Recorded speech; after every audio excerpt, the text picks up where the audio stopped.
So for our second lesson today, we're going to read some verses from Esther chapter 7 and a few from chapter 9.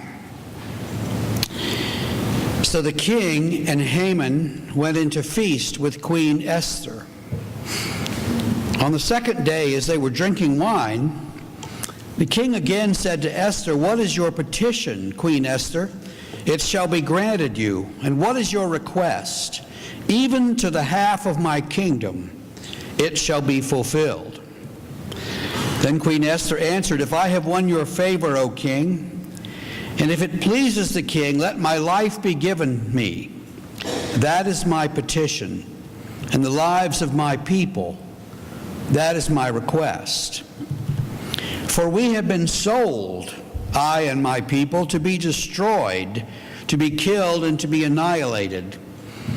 If we had been sold merely as slaves, men and women, I would have held my peace. But no enemy can compensate for this damage to the king." Then King Ahasuerus said to Queen Esther, "Who is he and where is he who has presumed to do this?" And Esther said, "A foe and an enemy, this wicked Haman."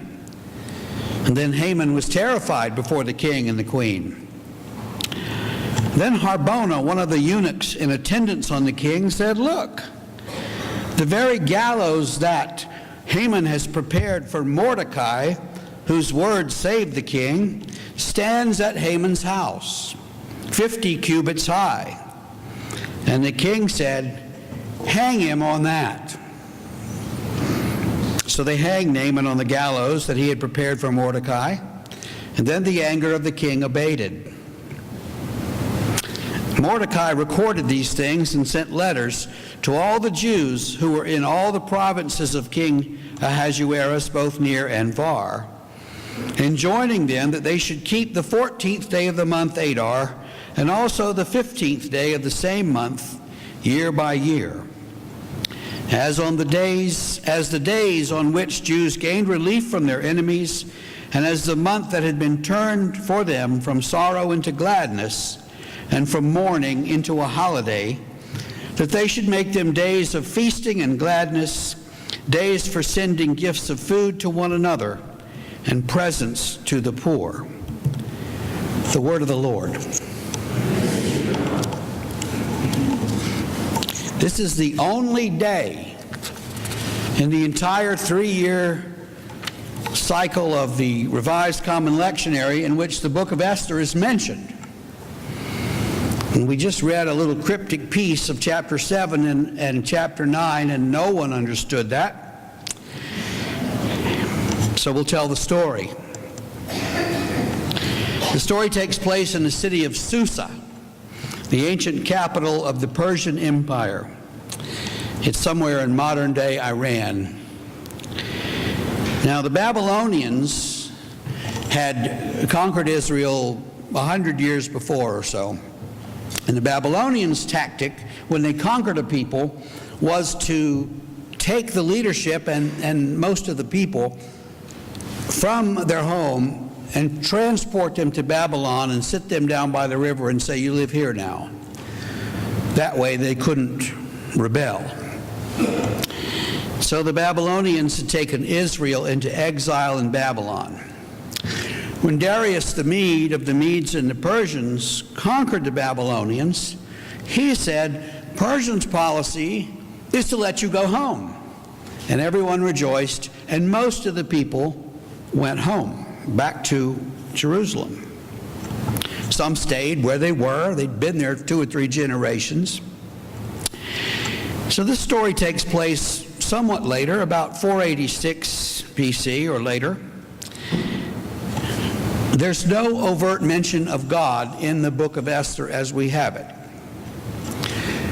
There are additions to the book of Esther in Greek that you will find in the Apocrypha, and if you want me to explain to you sometime why we have 2 separate versions of Esther and why it's not in our Bible, I will be glad to take an hour and a half and go over that with you. But suffice to say, it has to do with the Reformation, and it's very complicated. But the prayers to God in those editions are exactly what you'd expect. And God is very active in this story in the background. The king mentioned is Ahasuerus, which is another name for King Xerxes I. And he's emperor of an empire that stretches from India to the Mediterranean. In our story, he lives in the palace in Susa with Queen Vashti.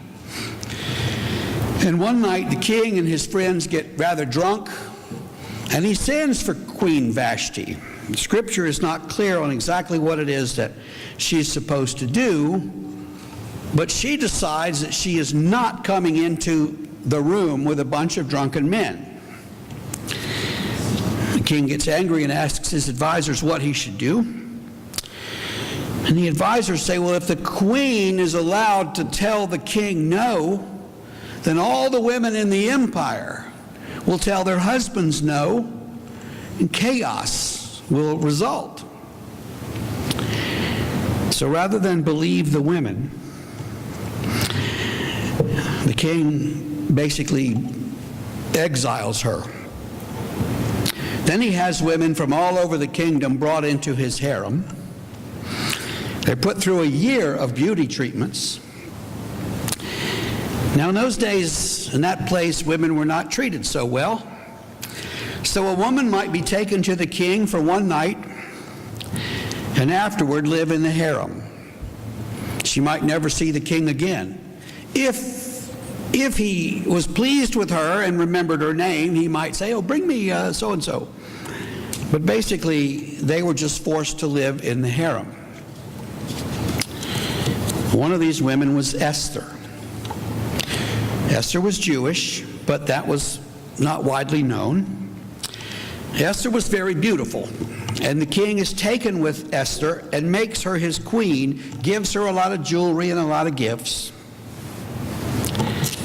So Esther is queen of the empire. Her uncle is Mordecai. Mordecai just stays outside the palace by the gate, wandering back and forth, sending messages to Esther and seeing her when he can. And one day he hears a couple of the guards talking about assassinating the king. He tells Esther about this, she passes it along, and the guards are executed. Along, there's a change in the guards, and a man named Haman is appointed to be the king's assistant.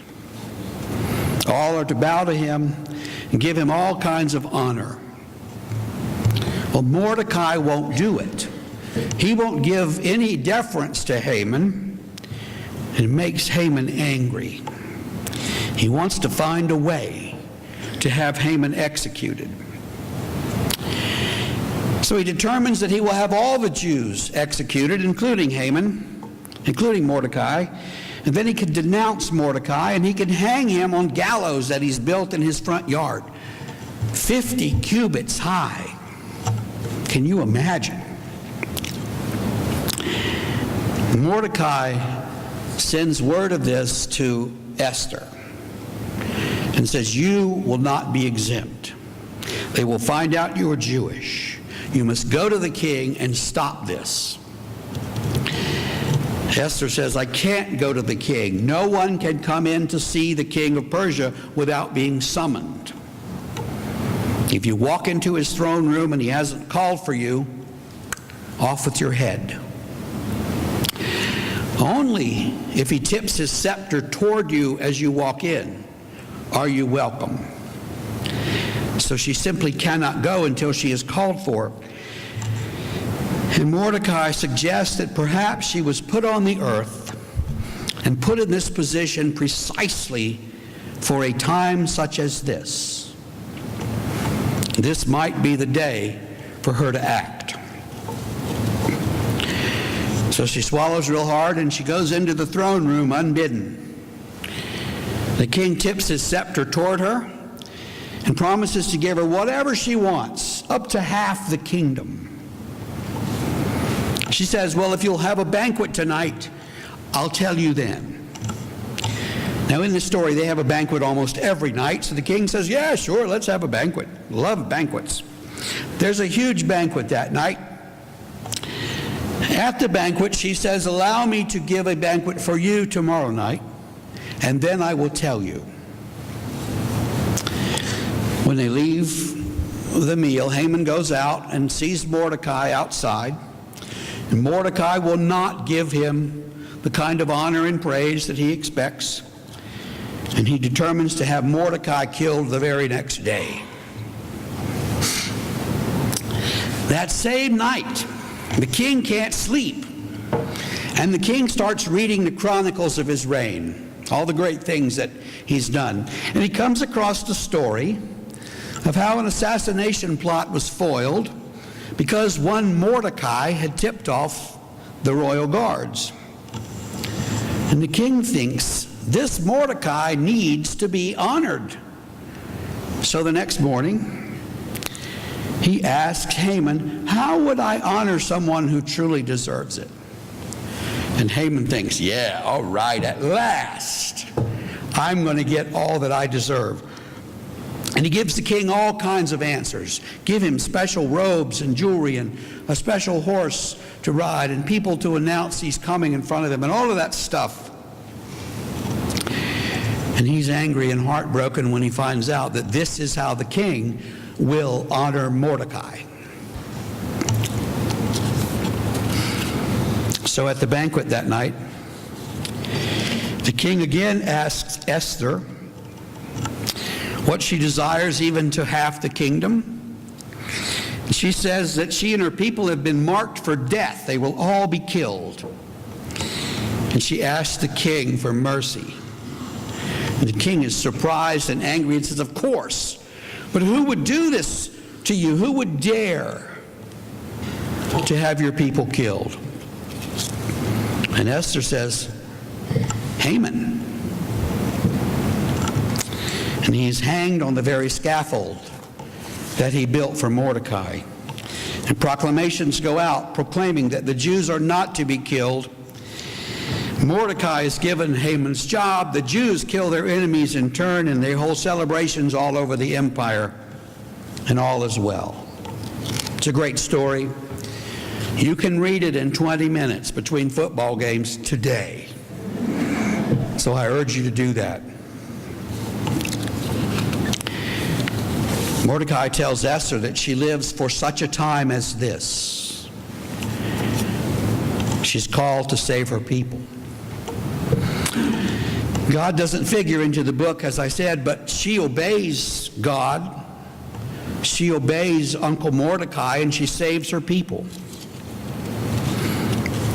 Because she was obedient, because she was not afraid, her people were saved. And that phrase, "for such a time as this," calls out to us across the centuries. Whatever the challenges of our time, and they are many, it's at this time that we live. It's at this time that we are here. It's at this time that we must do whatever we are called to do. A long time ago, I lamented having been born too late. All the good stuff had already happened. You know, it was the late 70s, and it was disco, and, you know, life was over, you know. And a wise college chaplain said to me, "Do not ever complain about when you live. Instead, make a difference where you live." It would have been great to live in a different age, but we all live in the age that's given to us. And the poet Wendell Berry writes, we live the given life and not the planned. We don't get to live the lives that we plan. We don't get to live the neat, organized, sequential life that we would like to live. We get to live the life that comes at us, whatever comes at us, and it's never what we expect and what we plan on.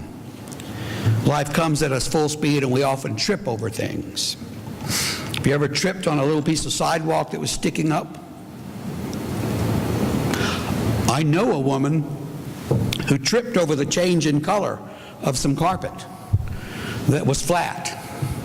She said, "You know, my glasses messed me up and I just tripped." You don't see the obstacle and then bang, you're on the ground. The way of Jesus has a way of being that kind of obstacle sometimes for us, and we don't get to live the given life. Well, in our day, nothing is scandalous and everything is boring. Nothing is secret, nothing is sacred, nothing is kept hidden. The things that would offend and scandalize people of an earlier age are now routine. What do we have to do then to have the gospel be heard? How can we proclaim the way of faith in Jesus Christ? You know, in our politics, we put up with scandals all the time. It doesn't matter if the leaders have no morals. We elect them because we like them and they do what they're going to do, and they all do it. And theologian Stanley Hauerwas once wrote, "Democracy is a bad idea." Now, if that doesn't shock your socks off, I don't know what will. Democracy is a bad idea because liberal democracy values the individual and the individual's vote above everything else. So it shouldn't be any surprise that the government is what it is. So what if the church set aside its own commitment to individualism and called for wisdom in our political life and in our life together? And what if the church then lived out of that wisdom? Perhaps we're called to do that for such a time as this. Or in business. You know, there are ethical businessmen and then there are unethical businessmen. And we just shrug and say, well, you got to be careful and find the one that you like and find the one who's going to treat you well. The theologian Bob Dylan sang once, "Steal a little and they throw you in jail. Steal a lot and they make you king." Perhaps the church should stand and speak up for honesty, being sure that we have it in our own business. Perhaps we should do that for such a time as this one. Or in our civil life, we call for justice. Justice for those who don't have the advantages that we have, the education and the money to be able to cope with the life that we are called to live together. I had a call one time from a man who said, I need $150 to pay my rent. Now, $150 is not really all that hard, right? And then he said, but the landlord has started eviction process already, and so I have to also pay a $150 court fee. I got kind of angry because I thought, if he doesn't have $150, you know for sure that he doesn't have $300. Come on. The system wins. The man becomes homeless. The system needs to be changed to stop working against the people who need help the most for such a time as this one. Or in social life, we might call for decency. You know, we are tolerant of things that would make everyone else in the world blush. Years ago, I had two seminarians working for me from the Middle East. One from Lebanon and one from Syria. And a young woman came into the church one afternoon to drop something off for the other pastor. It had to do with her wedding. It was a very, very hot August afternoon, and she came waltzing in wearing what you could only describe as the barest minimum of clothing. You know, it was just astounding, even to me. We would say, well, that was inappropriate, especially to come by the church office. We would say it's inappropriate. These Middle Eastern seminarians were utterly scandalized. And the woman looked at the man and said, "What do you think?" And he managed to choke out, "She is no Muslim."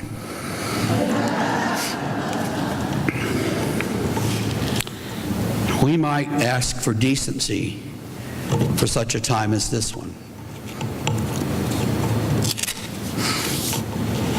Or in our personal lives, we call for discipleship. We've enjoyed a long run of several decades, maybe centuries, when the church was the center of social and personal life for most people, when public life was good enough that we didn't feel challenged. And all of that has changed.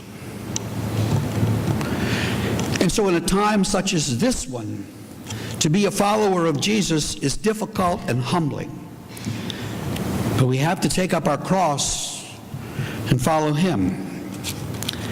And that means a renewed commitment to discipleship and to service.